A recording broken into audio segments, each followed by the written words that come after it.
Arsenal might have a problem this transfer window, and it needs addressing. So I'm just going to make a short little video about it and the problems we're facing and how we can probably overcome it. But before I get into all of that, please, if you are new here, smash the subscribe button, smash the like button, and turn on post notifications too, so you never miss a video. Before I do actually begin, what is your thoughts on the new away kit which has come out today? I'm a massive fan of it. I feel like the colors are quite interesting. It's something a bit different, but yeah, let me know in the comment section before I get started what your thoughts are on the kit and what you rate it out of 10.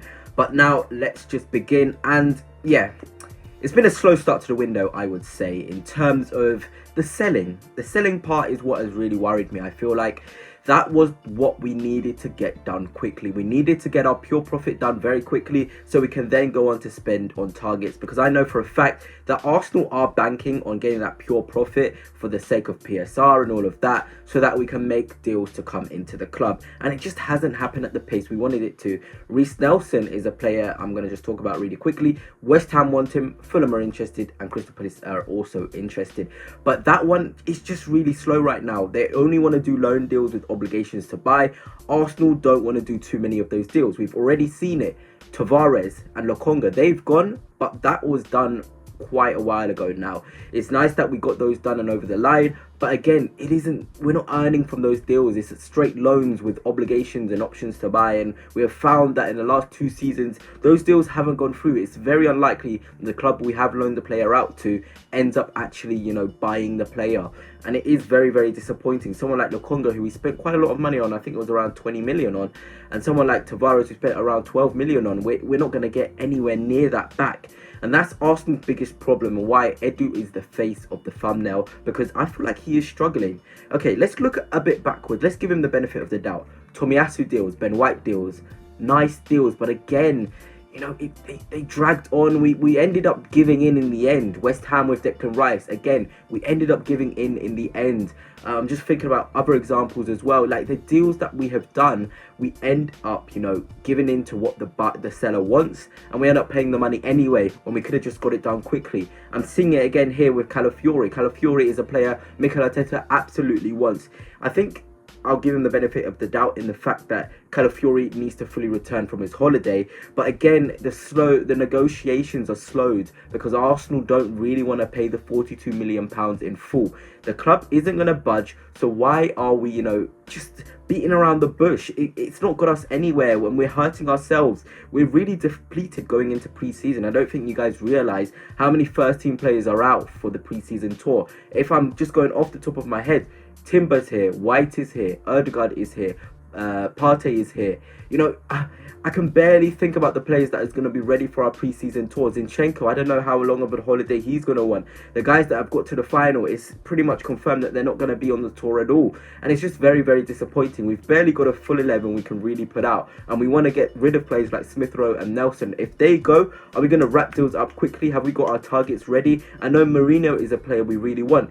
He needs a holiday too. He's not going to want to come straight into the thick of things after winning the Euros with Spain. He's going to want some time with his family, the celebrations. So again, another player who we want to sign, who's probably not going to have up to pace with the pre-season.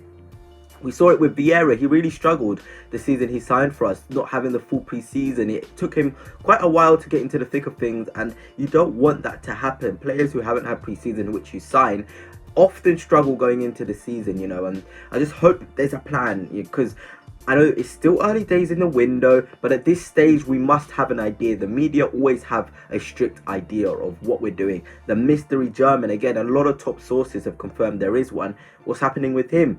It was confirmed straight after the Euros he'd be coming to us. We see nothing. It's all silent, radio silent, you know. I'm not saying we need to know what's going on, but we need to know that there's a plan and there's an identity, because Mikel Arteta did come out and say we are a bit surprised by the transfer window, and that concerned me. Surprised in the way that we're not able to spend in how we want to. We've had multiple months to plan for this transfer window, but again, it seems as though we're again surprised and we're not getting deals done at the pace we want it to get done, you know, and we're going to just put ourselves ourselves into a hole. I think next season's massive, not just in terms of winning the Premier League, but what message winning the Premier League puts out for the future. You know, we've got big stars at the club now, the Salibas, the Sakas, the Erdegaards as well, the Martinellis, I don't know, all our star players. They're looking to next season. If we can win that Premier League title, it will give them the boost of confidence. Someone like Saka individually, I feel so bad for him.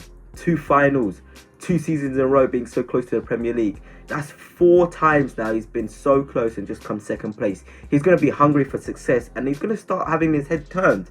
If we're not acting like a club which knows what they're doing and getting deals done quickly, like last season was a lot better. Before pre-season, we managed to get these deals done, although again, we were overpriced on a couple of players that came in. It was a sign of intent, and that's what you want to see. I don't see no intent this season. I feel like it's probably our biggest transfer window, you know, getting floor raisers. So it's just a bit of a concern, really. Are we finding it tough? Are we just purposely, you know, beating around the bush for the sake of it, wasting our own time? Because the only time we are wasting is our own. You know, we need these players now. Bentley, again, I'm seeing in the media from very, very, very reliable people that Arsenal don't want to pay £750,000 that Wolves won. But it's only hurting ourselves. We don't have a senior goalkeeper for pre-season. We don't really have anybody ready to come into the sticks with Premier League experience, and that's really concerning, especially when we want to, you know, do patterns of play. You know, it's a big thing throwing goalkeepers into it. Setford, that deal is done. Is he going to be in the first team mold? Is he going to be, you know, playing for the under-23s? Again, it's all up in the air, and I just wanted a video to make one of a bit of a concern. You know, I think it's okay sometimes. We're a big club now. It's okay to express our criticism. The club isn't going to hurt us. We're not bad people. You know, we don't need to be calm. This is the whole point of being fans, you know. We don't have to, you know, be so proud of the club. We can come out here and express our criticism and our concern for how we are operating. But anyway, goodness, that's it for now. And until next time, peace.